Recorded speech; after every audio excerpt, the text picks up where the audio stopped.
The unsurpassed, profound, and wonderful Dharma is difficult to encounter for billions of aeons. I now hear to receive and uphold it. May I understand the true meaning of the Tathagatas to benefit all sentient beings. Let's generate the supreme bodhicitta.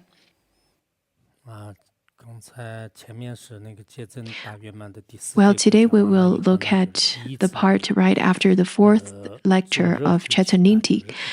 The title is "Rode in a Hot Air Balloon for the First Time." Hot air balloon. How many of you rode it before?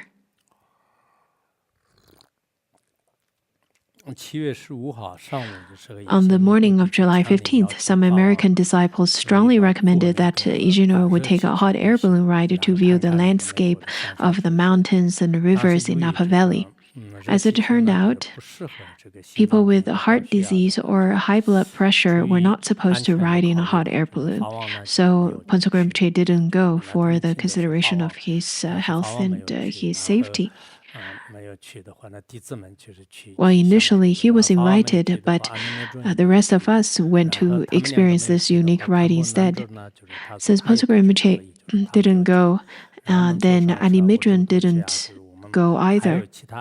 And then Khenpo Nandro said that he didn't have to go, so he didn't go. And then Lama Mintsog, as well as Wudra Dorje and a few of other Tibetan monastic from Colorado came along to ride the hot air balloon. Before the invention of airplane, hot air balloons were the primary mode of transport that allowed people to travel by air. It was invented back in 1783 by two brothers, two French brothers, and then the airplane was also invented by two brothers, the White brothers. When it comes to the history of aero transportation, it seems that the brothers really contributed quite a bit, and I'm not so sure if when it comes to other aspects of invention, people can surpass the brothers. When it comes to the hot air balloon, it consists of a large bag called an envelope with a basket suspended underneath. A gas burner sits in the basket, and it is used to heat the air inside the balloon above, generating lift. The best time for a hot air balloon ride is a couple of hours before sunrise or sunset, because at that time the wind condition would be more calm, and that really makes the condition for a more pleasant ride.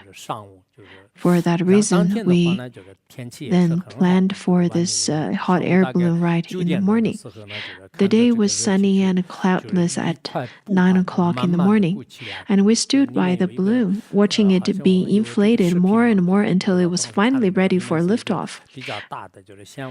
There was a video of that scene, not so sure if you've watched it.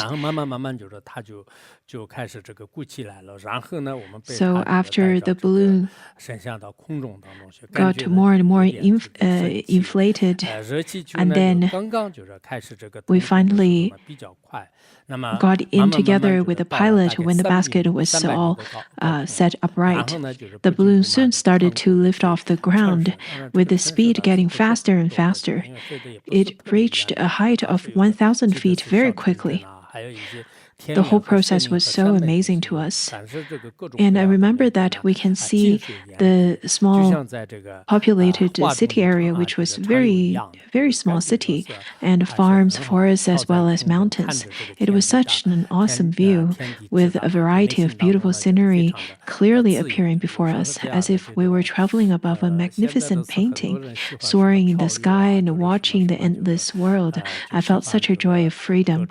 Nowadays, there are people who really enjoy rafting as a sport. And back then, I thought soaring in the sky in the hot air balloon was really quite a wonderful experience. Unlike how people nowadays don't feel excited about any kinds of experience anymore. Every time we flew over a mountain, the wind was much stronger, and the basket swayed quite a bit. Such turbulence seemed to be even stronger than in an airplane. However, I was not nervous at all, feeling quite at ease during the whole ride, which took about an hour. Whenever we ride in an airplane and encounter any turbulence, I think we tend to get a bit nervous, isn't it? However, I've also read some information and heard that turbulence usually doesn't cause accidents. And if an airplane were to be in a crash or accidents or anything like that, it would happen in a much quicker period of time without you having the time to reflect it. I've inquired about it from someone who works in this profession, and she said that she doesn't feel anxious whenever she encounters turbulence because it is extremely rare. Also, I read into some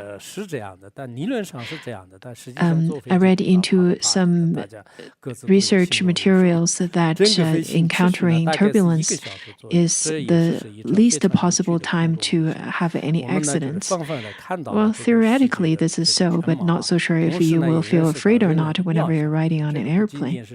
The ride itself took about an hour. And it was such an amazing journey and provided me with a unique perspective of the world.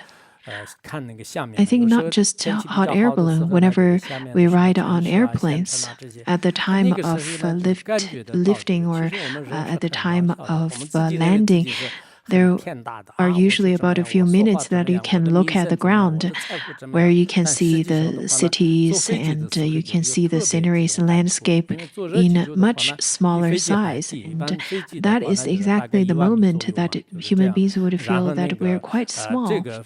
We sometimes tend to have a big ego and thinking that, my fame, my wealth. But sitting on the airplane and looking down at the world that we live, we indeed can have lots of interesting feelings and unique perspectives. Riding on a hot air balloon, though, since it is lower than the airplane, you feel more clearly about our grasping, knowing that whatever we grasp is no other than a blade of grass, and we're no other than a small ant. At the moment of riding on the airplane, we don't even need to compare ourselves to the entire cosmos or entire world, but just simply think that we ride the airplane for 2 or 3 hours or travel all the way to Africa or to America, and by that time of traveling throughout the world, you will have that clear feeling of how tiny we ourselves are. I think by contemplating this way, this is such a wonderful way of eradicating suffering. This could be a great way of cut off our dualistic thoughts as well. Well, it made me feel that I saw the entire world and truly realized the smallness of humankind. Although I had seen photos of a hot air balloon flying in the sky, such personal experiences far surpassed any photographs. Now, the next one says, why does sacred mantra need to be kept secret? In the morning, since we went to ride the hot air balloon, we got quite tiresome in the afternoon. So in the afternoon, we got a bit drowsy. On the afternoon of the same day, Chojé gave the empowerment for the Dzogchen practice of Peaceful Manjushri and the corresponding teachings. This empowerment is the heart blood of 100,000 dakinis, and it is equivalent to my heart essence. I have now offered it to all of you without any reservation.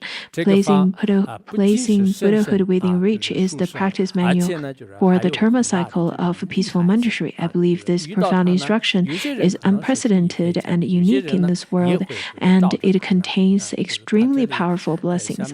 I also will give you that tomorrow. Meanwhile, there is one thing that I want to make clear. Because it is such a profound and supreme teaching, it may also put you at risk. That is to say, by relying on this teaching, some will gain immense benefit, while some may encounter disastrous misfortune. If a Dzogchen practitioner with genuine, pure, and devoted faith in his or her teacher practices wholeheartedly with diligence and guards the profound secrets, while never disclosing it to others, he or she will certainly attain Buddhahood in this short human life. Even in this degenerated age, there is no need to undergo long-term hardship in practice, and such practitioners will attain inconceivably great benefit that surpasses even that of obtaining 100,000 wish-fulfilling jewels. In this lifetime, to encounter such wonderful Dharma teachings, to encounter such a wonderful Dharma teacher, after making whatever kinds of observation, you will never find such kinds of opportunity ever again. So I wholeheartedly really consider that I would never ever give up on the Dharma, never ever give up on the teacher. I myself genuinely believe in that. Also, I hope all of you here do not just think about that it's really difficult to encounter such wonderful Dharma teachings and so on, but you need to share the importance of, for example, generating bodhicitta. Only thinking about it, but not sharing it, others would not know the importance of bodhicitta. When it comes to Vajrayana, the Dharma teachers, the mentors, and the Vajrasangha can again and again share the importance of Vajrayana teachings with the others. It is not Vajrayana, but the importance of Vajrayana to the others. If you can sincerely share how you feel and sincerely share those teachings again and again, people can get influenced, and eventually there are people who will also promote and will also engage in the actual practice of the Dharma as well.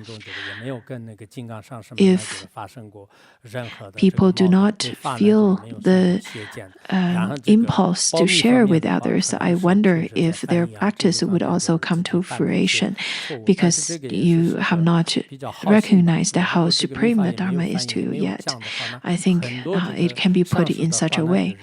We should also consider ourselves to be extremely fortunate that we have encountered the wonderful Dharma teachings as well as the lamas in this lifetime. Also, I feel very fortunate I had never had any conflicts with a Vajra teacher and had never generated wrong views. When it comes to keeping secrets, maybe I had violated and probably made some mistakes because I'm engaged in translation. But without translation, I don't think it's beneficial, and I'm simply translating all the Vajrayana teachings to benefit others. It is out of the mind to benefit others I'm doing it. On the contrary, if a Dzogchen practitioner holds no faith in the teacher, and even worse, is two-faced, offering praise face-to-face but disparaging behind the back of the teacher, this person not only creates no merit but also the cause that will take him or her to the lower realms. It is not that I'm saying that these kinds of people will be reborn in lower realms, but Pontsuk Rinpoche particularly stressed on that.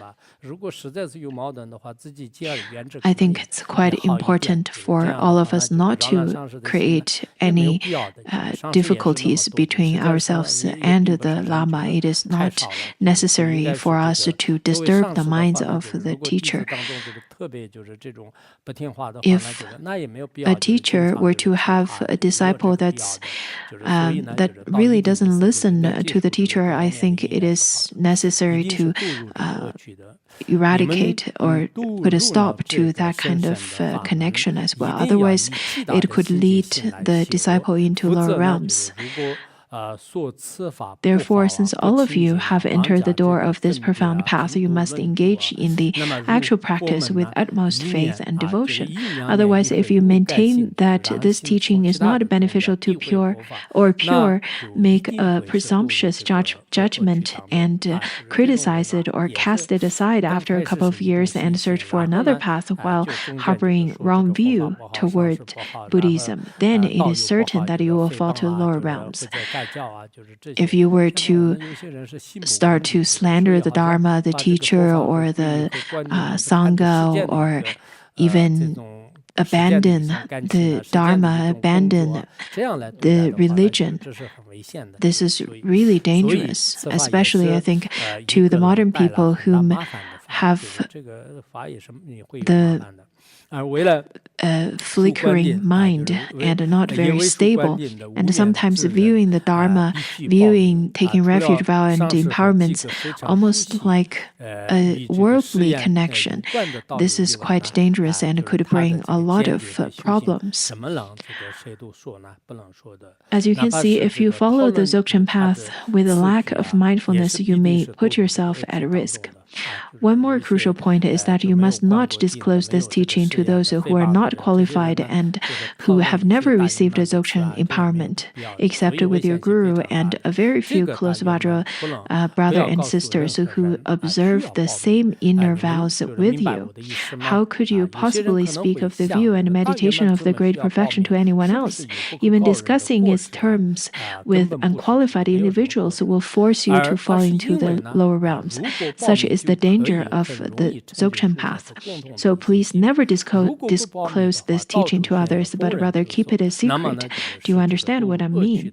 Some may wonder, well, is there any hidden fault in Dzogchen teaching and that it has to remain secret? Absolutely not. The reason is that keeping it a secret is a favorable condition for us to easily attain all common and supreme accomplishments, while disclosing it, proclaiming it everywhere, and telling everybody about it are the exact causes for rebirth in the lower realms. Ponzo Rinpoche over here manifests a bit of displeased expressions over here, and his tone was a bit displeased, maybe because he heard that some people within the audience, and there were circumstances where people would disclose secrets to the others,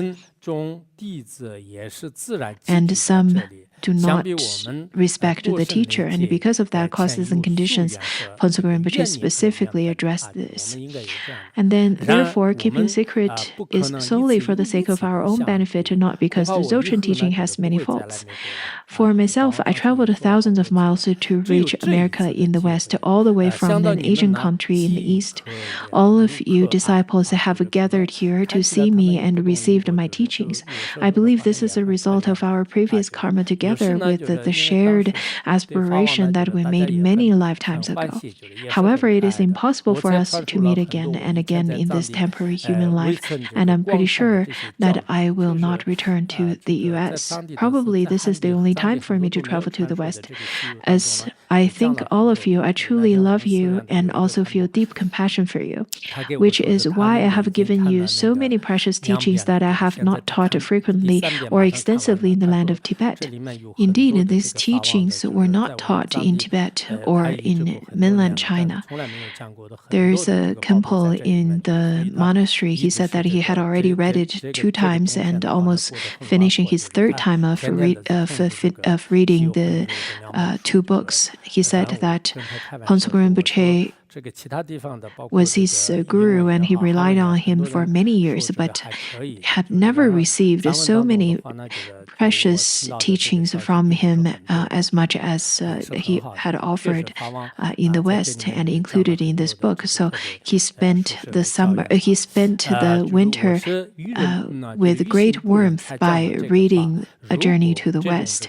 And I jokingly said that I haven't heard so many great news from people who read the Tibetan version, but I've heard many from the audience from the readers who read the English and the Chinese. So it's really wonderful to hear your feedback. And then Pencil Rinpoche continued to say that however, if this is an incorrect decision and in the future you broadcast these secret teachings everywhere, and then such actions will bring about harmful consequences to both you as disciples and me as the teacher. Therefore, if you remain ignorant or careless, the profound empowerments and instructions of secret Mantrayana will cause serious harm to you. On the contrary, if you follow the guidelines exactly, they will undoubtedly bring you tremendous benefit. Here is something that I need to repeat. Each one of you should develop a sincere devotion toward your teacher. Such devotion has to be sincere and uncontrived. Do not show your respect in front of the teacher while having nothing behind. Meanwhile, you should cultivate a consistent, confident faith in the teaching, and do not be either too loose nor too tight in your Dharma practice. If you show enthusiasm for the Dharma at the beginning while losing interest and enthusiasm over time, this is what I mean by being too loose or too tight. The secret mantra teaching of the great perfection is so profound and unique that if you engrave it in your heart and persevere in its practice, never divulging any relevant information to anyone else, you will achieve Buddhahood in this very lifetime. Such is the extraordinarily distinctive and supreme teachings of the Dzogchen. Please keep this in your mind. Well, this is indeed very distinctive and supreme teaching of Dzogchen.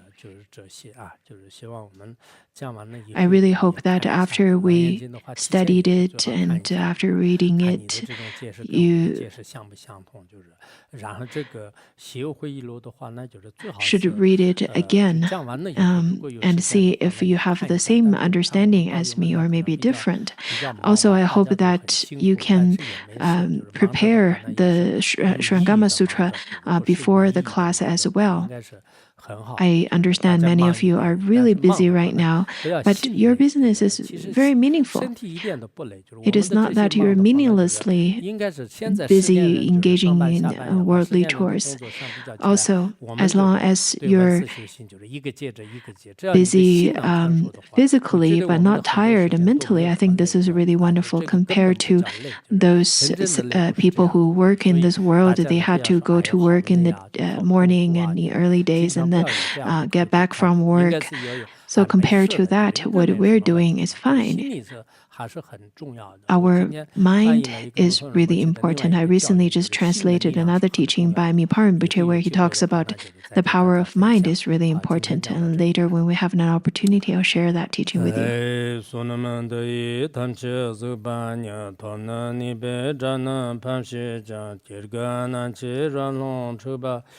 Zhibum Sulen Droba Drubra